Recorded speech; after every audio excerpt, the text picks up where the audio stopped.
Last October, I sent my family the most important invitation of my career. My father's response? He laughed and called me just a lowly teacher. My sister said she was too busy. She had dinner plans. My mother didn't even bother to type a reply. She simply liked my sister's message and moved on. I stared at my phone for a long time that night. Then I typed back 3 words. That's fine. But what they didn't know, what none of them could have predicted, was that 48 hours later, my father would be sitting in a crowded restaurant, scrolling his phone, when his face would turn white as a sheet, because on that screen, in front of millions of viewers, was me. Before I continue, if this story speaks to you, please take a moment to like and subscribe, but only if you genuinely connect with it. Drop a comment below. Where are you watching from, and what time is it there? Now let me take you back 3 weeks before that night, to the day a single envelope changed everything. The autumn sun was setting behind Jefferson Middle School when I finished wiping down the last whiteboard. Room 214 had been my second home for 8 years now. The thank you cards from students covered an entire wall, handwritten notes in crayon, marker, and sometimes shaky pencil from kids who'd never written a letter before me. I was collecting my bag when my phone buzzed. Mom. Emily, honey, just wanted to let you know, Victoria won her case today. The big one. You know, the pharmaceutical lawsuit? I smiled genuinely. That's wonderful, Mom. Tell her I said congratulations. We're planning a dinner this weekend to celebrate. Your father is so proud. He's already called everyone. Her voice practically glowed through the speaker. That sounds nice. Oh, and before I forget, there was shuffling on her end. Actually, sweetie, I need to call Vicky back. She's waiting. We'll talk later, okay? Sure, Mom. I actually had something to... The dial tone cut me off. I stared at the phone. The screen faded to black. On my desk sat an unopened envelope. Thick cream paper. Official seal from the U.S. Department of Education. I'd been carrying it in my bag for 2 days, waiting for the right moment to share the news. I picked it up again, ran my thumb across the embossed letters. National Teacher of the Year Selection Committee. Inside was an invitation that most educators never receive in their entire careers. I was one of 4 finalists in the country. The ceremony would be in Washington, D.C. The Secretary of Education would present the award. C-SPAN would broadcast it live. I looked at the thank you cards on my wall. At least someone thought I mattered. This wasn't the first time I'd been cut off mid-sentence. 3 years ago, at my master's graduation, Dad and Mom arrived 2 hours late. Traffic, they said. But the next morning, I overheard Mom on the phone bragging to Aunt Patricia. We made it just in time for Victoria's Bar Association dinner last night. She looked stunning accepting that award. They'd left my ceremony early. They never told me. 2 years ago, on my 30th birthday, no one called. Not Dad, not Mom, not Victoria. 3 days later, Mom texted, "Oh, honey, was your birthday last week? Time flies. Let's do lunch soon." We never did. Last Christmas, Victoria announced her promotion to senior associate. Dad opened a bottle of his special occasion wine, the one he'd been saving for 15 years. When I mentioned that my students had raised enough money to buy new books for the school library, he nodded absently and asked Victoria about her bonus.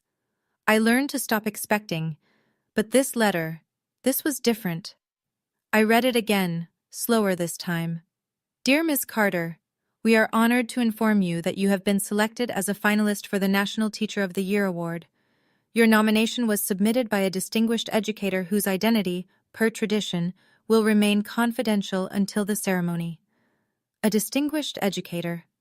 Someone who believed in me enough to put my name forward for the highest honor in American education. My heart beat faster. Maybe this time would be different. Maybe if they saw the official invitation, the government seal, the words Washington, D.C., and Secretary of Education, maybe then they would finally understand. I opened my family group chat and started typing. A week passed. I carried that invitation everywhere, in my bag, on my nightstand, in my heart. I read it so many times the creases started to wear thin. Finally, I decided it was time to tell my family. I rewrote that message 11 times. The first draft was too long. 3 paragraphs explaining what the award meant, how rare it was, how the Secretary of Education would be there. I deleted it. Too desperate. The second was too short. Hey, I'm up for an award. Want to come? That felt like I was already apologizing for asking. By draft 11, I'd stripped it down to the essentials. Hi everyone, I have some news. I've been selected as a finalist for the National Teacher of the Year award. The ceremony is October 15th in Washington, D.C. It would mean a lot to me if you could be there. I've attached the official invitation with all the details. Love, Emily. I attached the PDF, the one with the Department of Education letterhead, the gold seal, the formal language about honoring America's finest educators. My thumb hovered over the send button. For a full minute, I couldn't press it. What if they said no? What if they laughed? What if they didn't respond at all? But what if, just this once, they showed up? I pressed send, then I waited. I made dinner, checked my phone, graded papers, checked my phone, watched half an episode of something I don't remember, checked my phone, nothing. By midnight, the message showed read by all three of them. No response. I fell asleep with my phone on my pillow, the screen facing up. At 7:42 the next morning, I woke to a notification. My heart jumped. 3 gray dots appeared under Dad's name. He was typing, finally.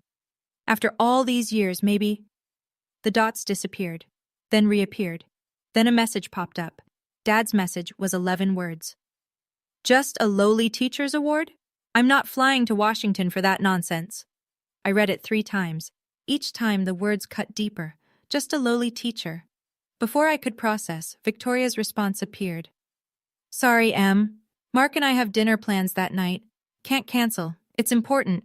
You understand, right? The emoji. She actually added a smiley face. I watched the screen, waiting for Mom to say something, to defend me, to suggest they reschedule dinner, to acknowledge that her daughter had achieved something most teachers only dream about. Instead, a small notification appeared. Diane Carter liked Victoria's message. That was it. No words. No, congratulations anyway, honey. No, we'll celebrate when you get back. Just a thumbs up on my sister's rejection. My chest tightened. The familiar ache settled in. The one I'd carried since I was 12 years old, watching Dad hang Victoria's report card on the fridge while mine went straight into a drawer. I set my phone down, picked it up, set it down again. What do you say to people who make it so clear you don't matter? I typed 4 words. That's fine. No worries. I didn't cry. I'd stopped crying about my family years ago. Instead, I felt something harder settle into my chest. A resolve. I would go to Washington alone. I would sit in that audience by myself. And whether I won or lost, I would know that I'd earned my place there. My phone buzzed again. Another message from Victoria. By the way, you should really think about a career change. Teaching isn't going anywhere, just trying to help. I turned off my phone. That evening, I sat alone in my apartment, a 1-bedroom walk-up that Dad once called depressing, and Victoria described as quaint in a sad way. I stared at my master's degree on the wall. Summa cum laude, 3 years of night classes while teaching full-time. Dad had missed that graduation too. My phone rang. I almost ignored it, but the caller ID said, Grandma Martha. I answered instantly. Emily, sweetheart? Her voice was warm, steady, everything my parents' voices weren't. I heard about the nomination. I paused. How did you? Oh, word travels in education circles. I could hear her smile through the phone. Did you tell your parents? The silence was my answer. Ah, she understood. She always did. Emily, listen to me. Did you read the nomination letter carefully? Yes. It said the nominator wished to remain anonymous. And it mentioned that this person had nominated 6 teachers over the years? My breath caught. How do you know what the letter says? Grandma Martha had been a principal for 35 years. Before retiring, she'd transformed 3 failing schools into models of excellence. In education circles, her name carried weight I'd never fully understood. Let's just say I have old friends on the committee. Her voice softened. Emily, I'll be at the ceremony. I wouldn't miss it for anything. Grandma, you don't have to fly all the way to... I'll be there. Her tone left no room for argument. And Emily, don't worry about your parents. The truth has a way of finding people, sometimes when they least expect it. What do you mean? She paused. Just focus on your speech, sweetheart. I'll see you in Washington. The call ended. I stared at my phone, heart racing. What did she know that I didn't? 2 days before my flight to Washington, Mom called. Emily, we're having Sunday dinner. Your father insists. He wants the whole family together. I have to pack. It's just dinner, sweetheart. Victoria has exciting news to share. Of course she did. I arrived at my parents' house at 6 sharp. The dining room table was set with the good china, the set they only used for special occasions. Candles flickered. Wine breathed in a crystal decanter. Victoria sat at the head of the table, glowing. Emily, she rose to air-kiss my cheek. So glad you could make it. Mark, her husband, offered a polite nod. He'd always been quiet around my family, an observer rather than a participant. Dad raised his glass. Before we eat, I'd like to propose a toast to Victoria, who just made partner at Mitchell & Associates, the youngest partner in firm history. Partner? I looked at my sister. Congratulations, Victoria. That's impressive. Thank you. She smoothed her silk blouse. It's been a long time coming. Mom beamed. See, Emily? That's what hard work looks like. Real results, real success. I set down my fork. Victoria, Dad continued, tell Emily what your new salary is. Dad, Victoria laughed. That's tacky. Go on. She should know what ambition can achieve. Victoria shrugged. Let's just say it's substantial. 7 figures, Dad announced proudly. My daughter, 7 figures. The table fell silent. Everyone looked at me. That's wonderful, I said quietly. Dad leaned forward. So, Emily, what's new with you? Still teaching those, what are they? 8th graders? 7th and 8th. He nodded slowly. Right, and that little ceremony you mentioned. When is that again? Tuesday. Ah, he picked up his wine. Teacher appreciation thing? It's the national teacher of the... Right, he waved his hand. Cute. Victoria tilted her head, that familiar condescending smile playing on her lips. So, what exactly does a teacher make these days, if you don't mind me asking? I knew where this was going. Around 52,000? A year? Victoria glanced at Mark, suppressing a laugh.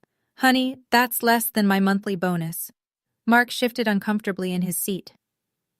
Dad nodded gravely. You see, Emily? This is exactly what I've been saying. Teaching has no future, no growth potential. You're smart. You could have done anything. I did do something. My voice stayed level. I chose to teach. But why? Mom leaned forward, genuinely confused. You could have been a lawyer like Victoria, or gone into business like your father. Instead, you're stuck in some classroom with other people's children. I love my students. Love doesn't pay the bills, Dad said. My bills are paid. Barely, Victoria sipped her wine.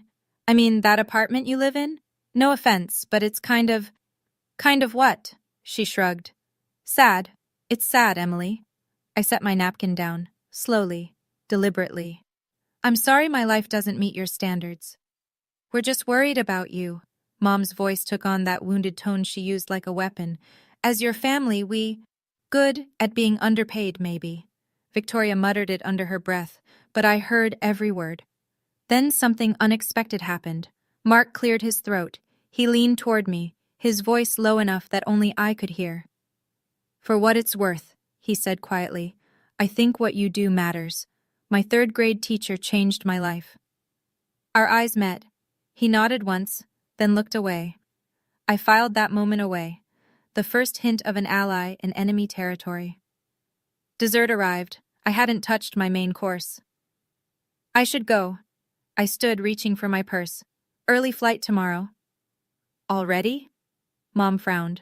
But we haven't even talked about Victoria's promotion party. It's next month. We're renting out the Bellevue. I'll check my calendar, Victoria smirked. Let me guess. Flying economy to your little ceremony? Teacher salary and all. I paused at the doorway, turned back. Actually, the Department of Education covers all travel expenses. I kept my voice calm, almost pleasant. First class. The table went quiet. Dad's fork stopped halfway to his mouth. The Department of Education? For a teacher award? It's a national award, Dad. I held his gaze. Broadcast live on C-SPAN. The Secretary of Education presents it personally. But you wouldn't know that. Why wouldn't I know that? Because you didn't read the invitation I sent you. No one spoke. Victoria's smirk faltered. Anyway, I pulled on my coat. Congratulations again, Victoria. Enjoy your party. I drove home in silence. No radio, no podcasts. Just the hum of the engine and my own thoughts. At a red light, my phone buzzed. An email notification.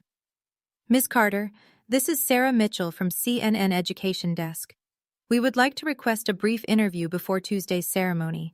Your nomination has generated significant interest. Please confirm your availability at your earliest convenience. CNN. I read it twice, 3 times. My family thought I was going to some little ceremony. A pat on the back, a participation trophy. They had no idea. And for the first time, I realized I didn't want to tell them. Let them find out on their own. Some truths are better discovered than delivered. Monday morning. My suitcase sat by the door. One modest bag, carefully packed, professional dress, comfortable shoes, the speech I'd rewritten 40 times. Dr. James Walker, my principal, called just as I was locking up. Emily, I wanted to catch you before you left. His voice carried a warmth I'd come to rely on over the years.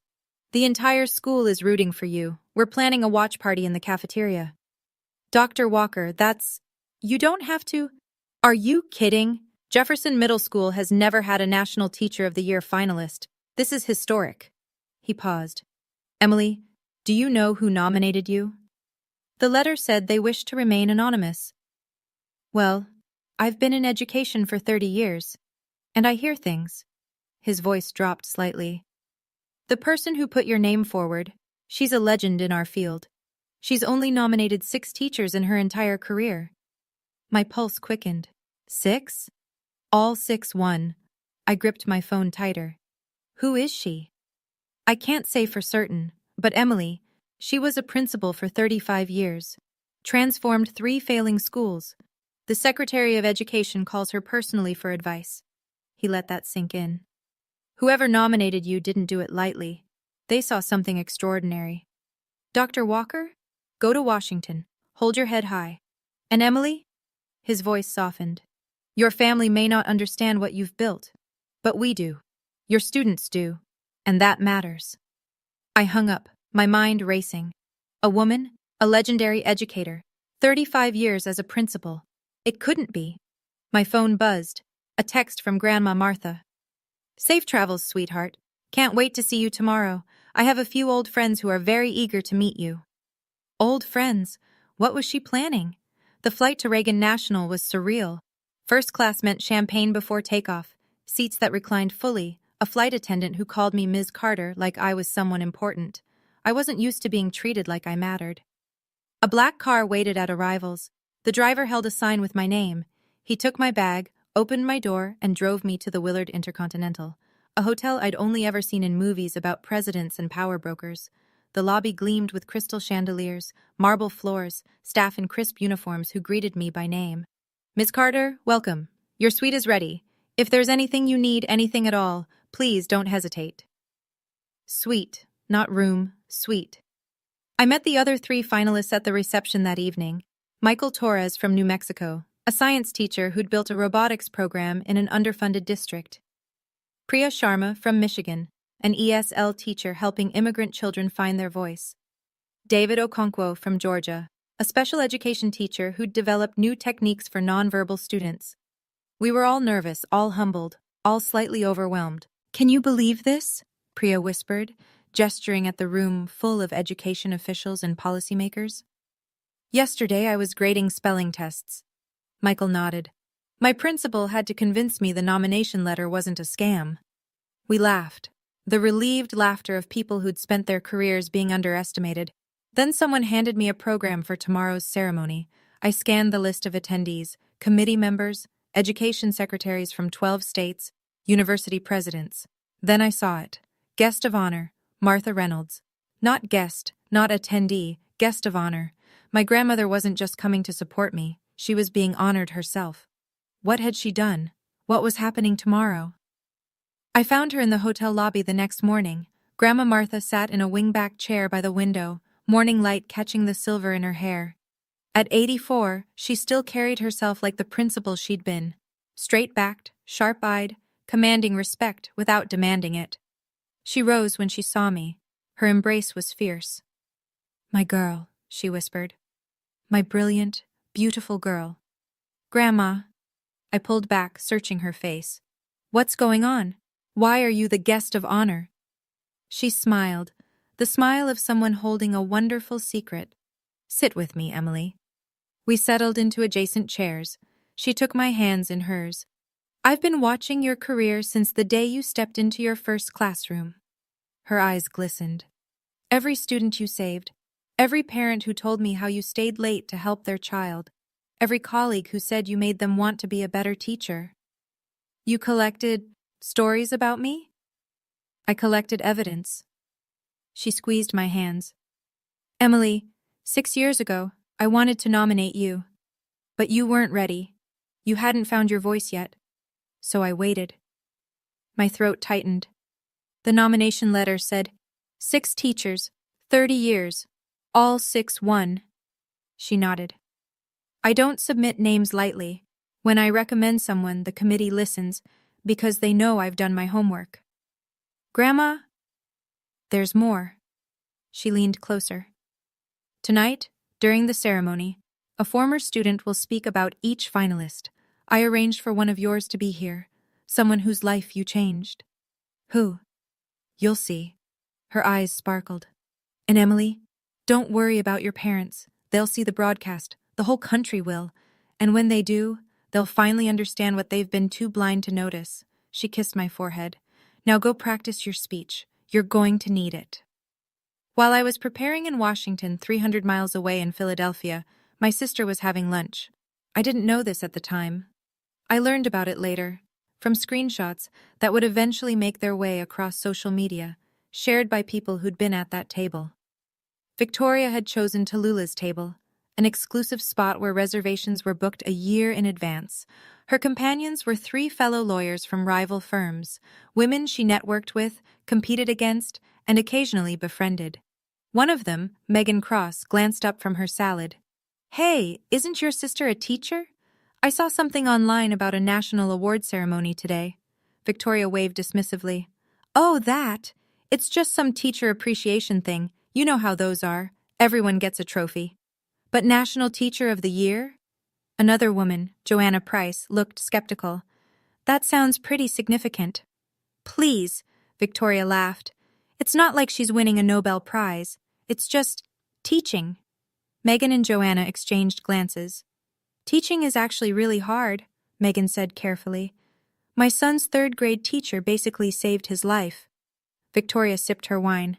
"I'm sure Emily's fine at what she does, but let's be honest. If she had real ambition, she wouldn't have settled for a $50,000 salary and a classroom full of other people's children." The table went quiet. What Victoria didn't know, what no one at that table told her, was that Joanna Price wasn't just a lawyer. Before pivoting to law, she'd spent 5 years as an education reporter for the Philadelphia Inquirer. She still had contacts there, and she had her phone out, typing notes about the conversation. Some people dig their own graves with their words. They just don't realize it until the dirt starts falling. That evening, October 15th, 6:47 p.m. Eastern Time, the Carter family arrived at Parc Brasserie, a French restaurant on Rittenhouse Square. Victoria had reserved the best table, window view, white tablecloth, a bottle of Dom Perignon chilling in a silver bucket. "To Victoria," Dad raised his glass. "Partner at 36. I couldn't be prouder." "To Victoria," Mom echoed, her diamond earrings catching the candlelight. They clinked glasses, laughed, ordered appetizers that cost more than I made in a day. "This is how you celebrate real achievements," Dad said, leaning back in his chair. "Not some certificate ceremony in a high school gym." Victoria smiled.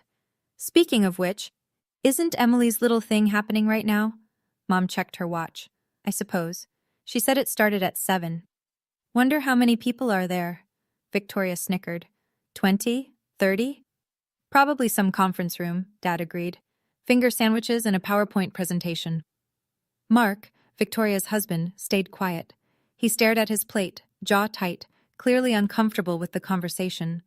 When Victoria mocked Emily's little thing, he opened his mouth as if to speak, then caught Victoria's sharp glance and looked away. You know, Mom said, I do feel a little bad. Maybe we should have sent flowers or something. For what? Victoria scoffed. She's a teacher, Mom. They hand out these awards constantly. Most improved attendance. Best bulletin board. It's meaningless. Still, she's my daughter. And she chose her path. Dad's voice hardened. We've offered her opportunities. She rejected every one. If she wants to waste her potential playing kindergarten, that's her choice. Mark cleared his throat. Actually, I think it's 7th and 8th grade. And the nomination did say National Teacher of... Mark, Victoria shot him a look. Not now. He fell silent. Across the country, in Washington, D.C., the lights in the grand ballroom were dimming. 2,000 people took their seats, cameras prepared to roll, and I stepped into position behind the curtain, heart pounding. Okay, I need to pause here for a second.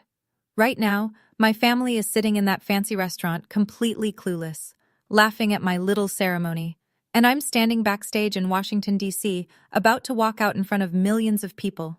What do you think happens next? Drop your prediction in the comments.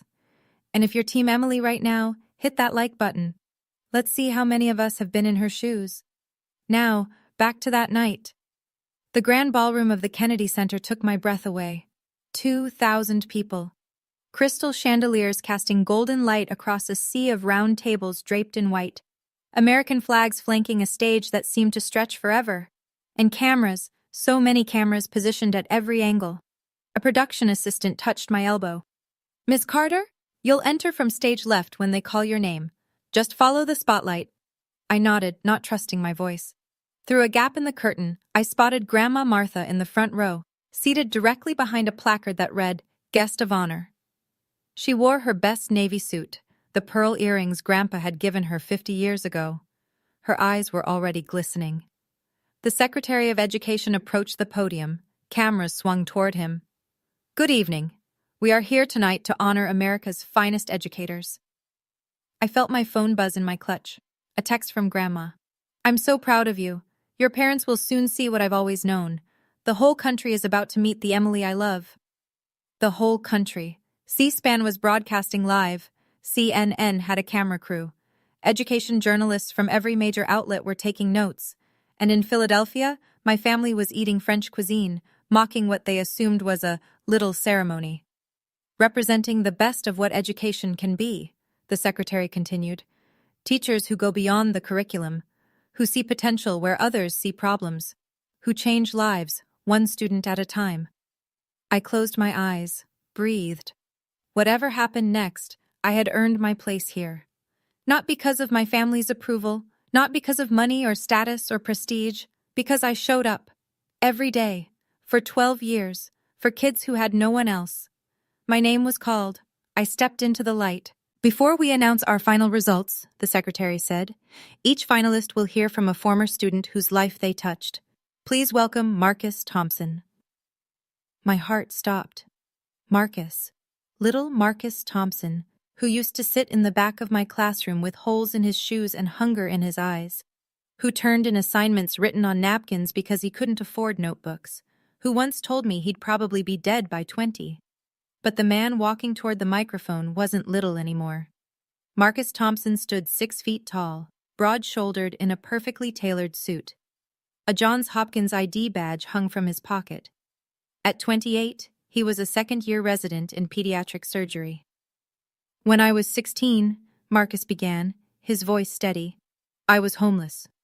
The audience fell silent. My mom was in prison. I was sleeping in my car.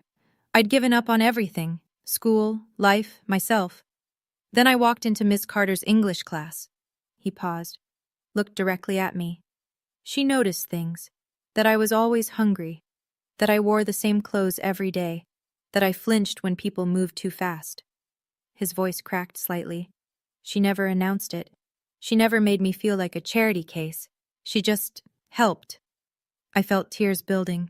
She bought me food, drove me to scholarship interviews, stayed after school for hours helping me with my college applications. When I got into Johns Hopkins, Ms. Carter was the first person I called.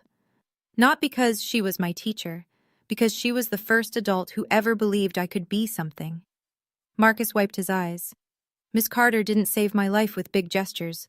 She saved it with small acts of kindness, every single day. I'm a doctor today because of her. The audience rose to their feet. 2,000 people, standing, applauding. For me. The applause faded. The Secretary of Education returned to the podium with a cream envelope in his hands. The selection committee has reviewed hundreds of nominations from across the nation.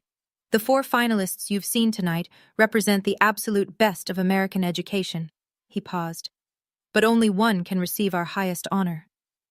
I couldn't breathe. Beside me, Priya Sharma gripped my hand. Michael Torres closed his eyes. David Okonkwo whispered what sounded like a prayer. The secretary broke the seal. The 2024 National Teacher of the Year is... Silence. 2,000 people holding their breath. Emily Carter, from Philadelphia, Pennsylvania. The room exploded. I didn't move, couldn't move. Priya had to physically push me forward. Go, she laughed through tears. Go! The walk to that stage felt like a dream. Lights blurring, applause thundering, faces smiling, 2,000 strangers on their feet, celebrating a teacher from an underfunded middle school who'd simply refused to give up on her kids. The secretary shook my hand. Cameras flashed. In the crowd, I spotted Marcus. He was crying openly now, clapping so hard his hands must have hurt. Our eyes met. He mouthed 2 words. Thank you. No. Thank you, Marcus, for becoming proof that what I do matters. Someone handed me a crystal trophy so beautiful I was afraid to hold it. Congratulations, Miss Carter. The secretary leaned close. Your grandmother is a force of nature. She's been telling everyone you'd win for months. I looked out at the audience, found Grandma Martha in the front row. She was sobbing, openly, joyfully, her hands clasped together as if in prayer. I had never seen her cry before. At the bottom of the screen, a CNN chyron appeared. Breaking. Philadelphia teacher, Emily Carter, named National Teacher of the Year, nominated by legendary educator Martha Reynolds. Millions of Americans saw that headline, including, though I didn't know it yet, 3 people in a French restaurant who had just ordered dessert. Philadelphia. 7:52 p.m. Richard Carter wiped his mouth with a linen napkin and reached for his phone. A habit, checking stocks, scrolling news, staying connected to the world that mattered. A CNN notification sat at the top of his screen. Breaking. Philadelphia teacher wins prestigious national award. He almost scrolled past it. Philadelphia had thousands of teachers. What were the odds? Then he saw the photo. His hand froze. The image showed a woman on stage, shaking hands with a man in a dark suit. Behind them, an enormous screen displayed the words, National Teacher of the Year, 2024. The woman was his daughter. Richard? Diane noticed his expression. What is it? Bad news from the market? He couldn't speak. He held out the phone with a trembling hand. Diane took it, squinted at the screen. Her face went pale. That's Emily. What? Victoria grabbed the phone. Her wineglass tipped. Red liquid spread across the white tablecloth. No, that can't be. She said it was just a small ceremony. The Secretary of Education, Dad whispered. She's shaking hands with the Secretary of Education.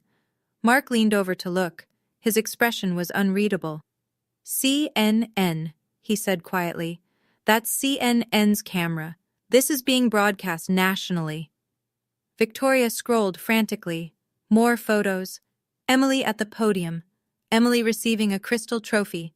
Emily surrounded by applauding dignitaries. And then the video. A young black man at a microphone, tears streaming down his face. Ms. Carter didn't save my life with big gestures. She saved it with small acts of kindness, every single day. Oh my God. Victoria's voice was barely audible.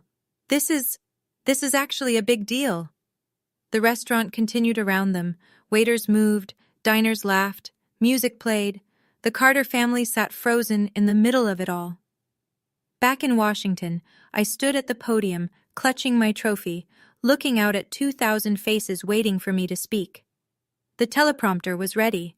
I'd written a safe speech, statistics about education funding, platitudes about the importance of teachers. I ignored it. Growing up, I began, my voice surprisingly steady. I was told that teaching was not a real career. The audience shifted. This wasn't the expected gratitude speech. I was told I was wasting my potential, that I would never amount to anything, that success meant money and teachers— I paused. Teachers were just people who couldn't make it anywhere else. Silence. But tonight, I stand here because of one person who never stopped believing in me. I found Grandma Martha's eyes in the crowd. My grandmother, Martha Reynolds. The camera swung to her. She pressed a hand to her heart. Grandma, you taught me something my parents never could. That success isn't measured by salary or status. It's measured by the lives you touch, the students you lift up, the seeds you plant that bloom long after you're gone. I thought of Marcus, of the hundreds of students who'd passed through my classroom, of the thank you cards covering my walls. To every teacher watching tonight, your work matters, your sacrifice matters. Your students will remember you long after they forget what you taught them. They'll remember how you made them feel. I looked directly into the main camera. And to anyone who's ever been told they weren't enough, you are. Your worth isn't determined by the people who refuse to see it. Find the people who do. Hold on to them, and never, ever apologize for following your heart. The standing ovation lasted 3 full minutes. I never mentioned my parents by name. I didn't have to. Everyone watching knew who wasn't there. The phone started ringing before the applause ended. In the Philadelphia restaurant, Richard's screen lit up with call after call. Frank Morrison, his golf buddy. Richard, just saw your daughter on CNN. Why aren't you there? He let it go to voicemail. Another call, his brother Tom. Hey, Emily's all over the news. You must be so proud. Where are you guys watching from? Voicemail. Diane's phone buzzed. Their neighbor, Helen, their pastor, her book club friends, all asking the same question. Why aren't you with Emily? Victoria's phone was worst of all. Text messages flooded in from colleagues, law school friends, distant acquaintances she barely remembered. Saw your sister on TV, so cool. Why weren't you at the ceremony? Everything okay? Just watched the speech. She mentioned someone who believed in her. That's you, right? Victoria stared at that last message. The lie would be so easy. Yes, of course. I'm her biggest supporter. But people had seen the broadcast. They'd heard Emily thank her grandmother, and only her grandmother. A woman approached their table. Gray hair, kind face, a napkin clutched in her hand.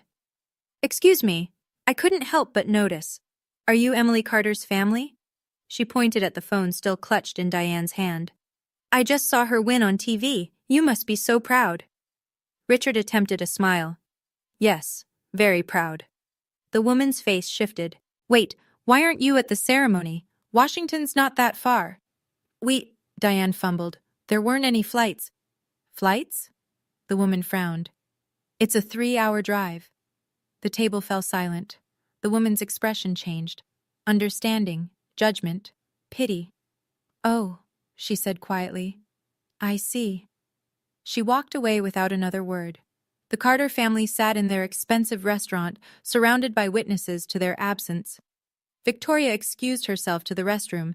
She needed to control this. Contain it. Spin it. Her fingers flew across her phone screen. So proud of my amazing little sister Emily. Wish we could have been there tonight. Family always comes first. Hashtag National Teacher of the Year. Hashtag Proud Sister. She added a photo of Emily from the broadcast. Screenshot, crop, filter, posted. Within seconds, the comments began. Congratulations to your sister. Teachers are heroes. So sweet that you're supporting her. Victoria exhaled. Crisis managed. Then a new comment appeared. Joanna Price, the lawyer from lunch. The one Victoria had forgotten was once a journalist. Funny, at lunch today you called it just a teacher appreciation thing and said teaching wasn't a real career. What changed? Victoria's blood ran cold. More comments flooded in. Wait, what? Joanna, receipts please? Yikes. This is awkward. Joanna replied with her own words. Not a screenshot, but a direct quote of what Victoria had said at lunch. At lunch today, Victoria called her sister's national award just a teacher appreciation thing and said Emily's career wasn't going anywhere. I was there. I heard it. 3 other women from that lunch liked Joanna's comment.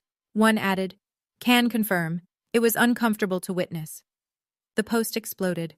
Victoria deleted it. But screenshots had already been taken. Someone had already shared it to Twitter. Someone else was creating a TikTok. Her phone buzzed. A text from a senior partner. Victoria, heads up. Some clients are asking about the social media situation with your sister. The education nonprofit we represent saw the posts. Might want to get ahead of this. Victoria's stomach dropped. The education nonprofit.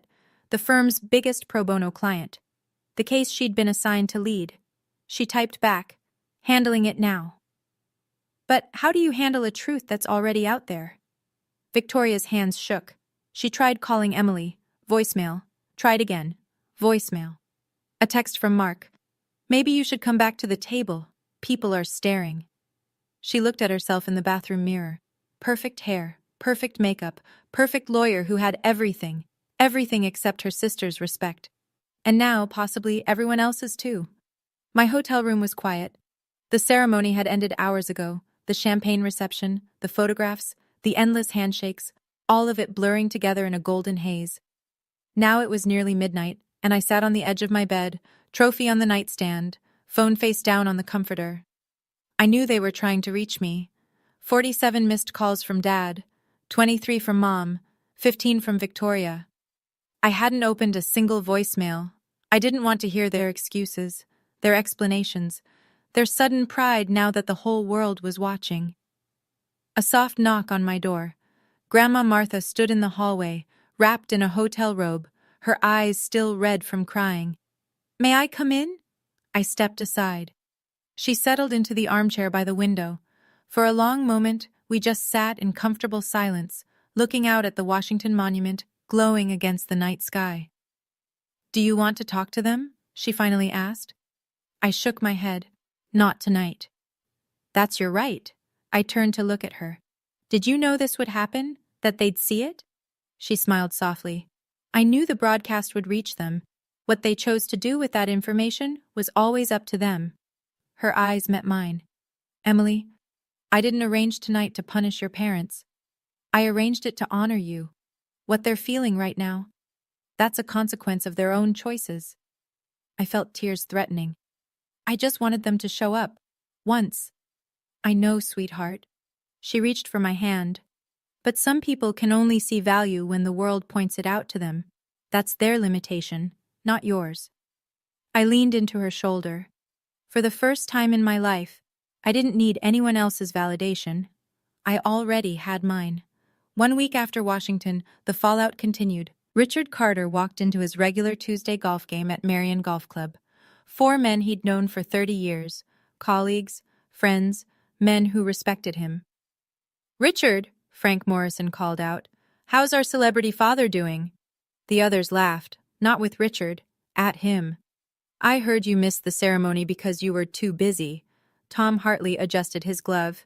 "Busy doing what? Eating French food?" Richard's face reddened. "That's not. We had a prior commitment.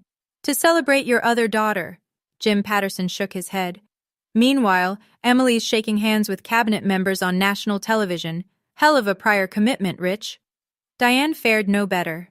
At her book club that Thursday, the women who normally discussed Oprah's latest pick spent the first 20 minutes discussing Emily's speech instead. "That line about finding people who believe in you," said Margaret Sullivan. "So beautiful. Were you there when she said it?" Diane stirred her tea. "We watched from home." "From home?" Patricia Wells raised an eyebrow. "But it was in Washington. That's only a few hours away. We couldn't get flights." "Flights?" Helen Moore laughed. Diane, you can drive there. Richard drives to New York for golf tournaments. The women exchanged glances, the kind that communicated volumes without words. Diane set down her teacup and left early. But the worst was reserved for Victoria. The screenshots had spread. Legal Twitter had opinions. A local newspaper ran a small piece. Lawyers' lunch comments about teacher sister go viral. The following Monday, Victoria was quietly removed from the education nonprofit case. It's not punishment, her supervising partner said. It's optics. The client specifically requested a different attorney. No one mentioned the social media posts directly. They didn't have to. Victoria's path to equity partner wasn't blocked. But she'd learned something important. Reputation isn't just about winning cases. It's about who people believe you are when no one's watching. Actions have consequences. Sometimes they just take a week to arrive. Quick pause. I want to hear from you. Have you ever had a moment where your family finally had to face the consequences of how they treated you? I know I'm not alone in this. Comment below with your story. I read every single one, and if you're still here, thank you. We're almost at the end, and trust me, it gets better. Hit subscribe if you haven't already. Now, let's continue. 2 weeks after Washington, I agreed to dinner at my parents' house. Not because I wanted to, because I was ready. The house looked the same colonial brick, same manicured lawn, same wreath on the door that Mom changed with the seasons. But when I walked through that front door, everything felt different. My family was already seated in the living room, Dad in his armchair, Mom on the sofa. Victoria perched on the edge of a cushion like she might need to flee at any moment. No one stood to greet me. Emily? Dad cleared his throat. We need to talk about what happened. I remained standing. What happened? I won an award. You didn't come. That's what happened. It's more complicated than that, is it? I kept my voice level. Because from where I'm standing, it's pretty simple. I invited you to the most important night of my career. You laughed at me and went to dinner instead. Mom twisted her hands. We didn't know it was such a big deal. I sent you the invitation. It said, National. It said, Secretary of Education. It said, C-SPAN broadcast. I looked at each of them in turn. Which part wasn't clear? Victoria stood abruptly. Fine. You want an apology? I'm sorry we didn't come to your ceremony. Happy now? No, Victoria, I don't want an apology. Then what do you want? I took a breath, steadied myself. I want you to understand something. For 32 years, I've tried to earn your respect, tried to make you proud, tried to prove that my choices were valid, even if they weren't the choices you would have made. I paused. I'm done trying. The room went silent. My hands trembled slightly. I clasped them together to hide it.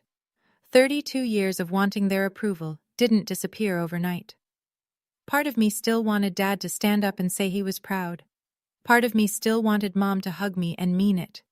But I had learned something in Washington. Wanting something doesn't mean you need it to survive. What does that mean? Dad's voice was sharp. It means things are going to change. Dad leaned forward. Emily, you're overreacting. We made a mistake. People make mistakes. A mistake is forgetting a birthday. What you did was deliberate. Deliberate? He scoffed. We didn't deliberately. You read my invitation. My voice didn't waver. You saw exactly what it was. And you decided, consciously, that dinner with Victoria was more important. That's not a mistake. That's a choice. Mom's eyes welled up. Emily, please. You're hurting us. I'm hurting you? I almost laughed. Mom, you liked Victoria's rejection. You didn't say a word in my defense. You never do. I didn't mean it that way. Then how did you mean it? She had no answer.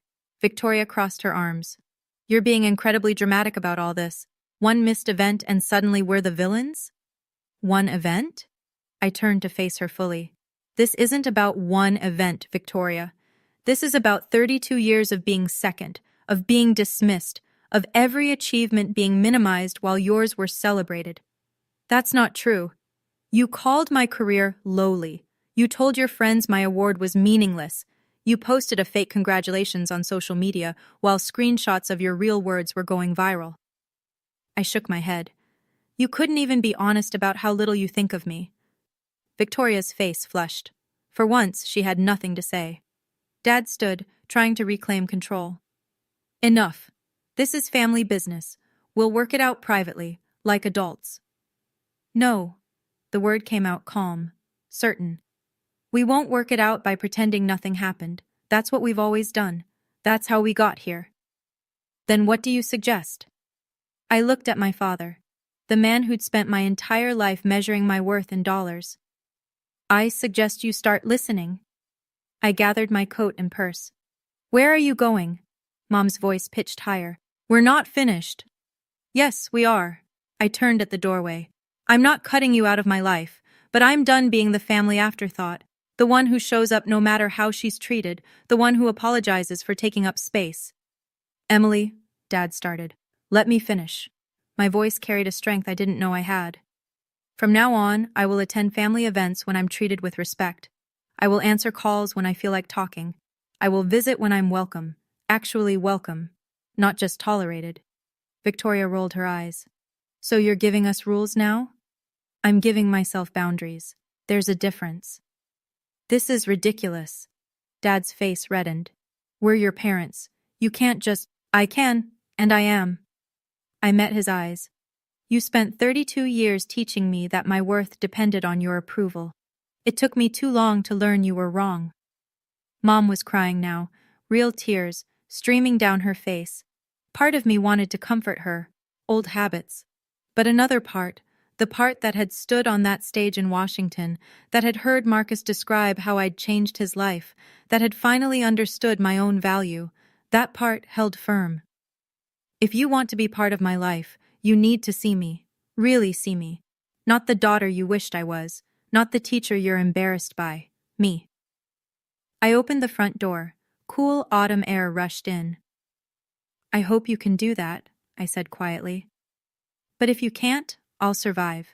I've built a good life, a meaningful life, with or without your blessing. I stepped outside. The door closed softly behind me. I didn't look back. 6 months later. Spring sunlight streamed through the windows of my new apartment, a 2-bedroom in a brownstone, twice the size of my old place. The award had come with prize money I hadn't expected, enough for a down payment on a real home. I stood in my kitchen preparing lesson plans, coffee steaming beside me. On the wall hung a framed photo from Washington. Grandma Martha and me, arms around each other, both of us crying and laughing at the same time. My phone buzzed. Marcus. Ms. Carter, I matched. Pediatric surgery at Stanford. I nearly dropped my coffee. Marcus, that's incredible! I couldn't have done it without you. I wanted you to know before I posted anywhere. After we hung up, I sat with that feeling. Pride, purpose, the kind of satisfaction no salary could buy. My calendar showed a speaking engagement next week, a keynote at the National Education Association conference. 3,000 teachers from across the country coming to hear me talk about finding meaning in work that matters. The school had thrown me a party when I returned from Washington. Students made signs. Parents brought food. Dr. Walker presented me with a plaque that now hung in room 214. In April, I was invited to the White House. The president himself shook my hand in the Rose Garden, a tradition for National Teachers of the Year. Thank you for what you do, he said. I thought about my father, who once called my career lowly. I wondered if he was watching.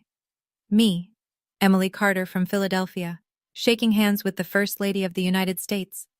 My family still called sometimes. Mom more than Dad, Victoria rarely. I answered when I felt like it. That was the difference. I no longer waited by the phone, hoping for their approval. I no longer adjusted my life around their opinions. I had found my people, my purpose, my peace. That was enough. That was everything. On my desk sat a letter from the Department of Education. They wanted to film a short documentary about Grandma Martha and me, 2 generations of educators, the legacy we'd built. Beside it was a small envelope, cream-colored, no return address, but I recognized the handwriting. Dad's. I opened it slowly. Emily, I was wrong. About your career. About what matters. About you. I don't expect forgiveness. I just wanted you to know. I'm sorry, Dad. I read it twice. Set it down gently. 6 months ago, this letter would have meant everything. I would have called immediately, rushed over, rebuilt bridges that were never really there. Now I felt something different. Not anger, not vindication. Peace. I would respond, eventually, when I was ready, on my terms. Outside my window, spring was awakening. Cherry blossoms, fresh starts, the cycle of renewal that teachers understand better than anyone. Every September a new beginning, every class a chance to change lives. I thought about that night in the restaurant. Dad's face going white, the phone calls flooding in, the moment they finally saw what I'd been all along. But here's what I learned. I didn't need that moment for myself. I already knew my worth. Sometimes the people we love most are the last to see us clearly. Sometimes they never do. And that has to be okay. My grandmother once told me that the best teachers don't teach subjects. They teach students. They see potential where others see problems.